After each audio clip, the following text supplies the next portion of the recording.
මැල්සිරිපුර 500ගම නාවියන ආරණ්‍ය සේනාසනයේ ස්වාමින් වහන්සේලා 13 දෙනෙකු රැගත් කේබල් ඩක්කුවක් කඩා වැටීමෙන් ස්වාමින් වහන්සේලා 7 දෙනෙක් අපවත් කනගාටුදායක පුවතක් වාර්තා වනවා. මැල්සිරිපුර පොලිසිය සඳහන් කළේ අනතුර සිදුවන අවස්ථාවේ එම ඩක්කුවේ භික්ෂුන් වහන්සේලා 29ක් පමණ වැඩ සිට ඇති බවයි. මෙම අනතුරෙන් අපවත් වූ ස්වාමින් වහන්සේලා අතර රුසියානු ජාතික ස්වාමින් වහන්සේලා දෙනමක් සහ කාම්බෝජ ජාතික හිමිනමක්ද සිටින බව පොලිසිය පවසනවා. එහිදී බරපතල ගණයේ තුවාල ලැබූ හිමිවරුන් මේ වනවිට කුරුණෑගල ශික්ෂණ රෝහලට ඇතුළත් කිරීමට කටයුතු යොදා තිබෙනවා. අපවත් වූ හිමිවරුන් තිදෙනෙක්ම විදේශ ජාතික හිමිවරුන් වීමත් විශේෂයි. උන්වහන්සේලාගේ සිරුරු ගොකරැල් ප්‍රාදේශීය රෝහලේ තැන්පත් කර තිබෙනවා.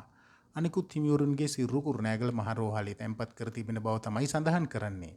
එම අනතුර දුටු පුද්ගලයෙකු සඳහන් කර සිටියේ ආරණ්‍ය සේනාසනයේ බලා වැඩම කරවන අතරතුර මෙම අනතුර සිදු වූ බවත් වහාම තුවාල ලැබූ හිමිවරුන් රෝහල්ගත කිරීමට කටයුතු කළ බවත්ය. එම කනගාටුදායක අනතුරින් අපවත් වූ සියලුම ස්වාමින් වහන්සේලාට උතුම් වූ නිවන් සුවයම ලැබේවා.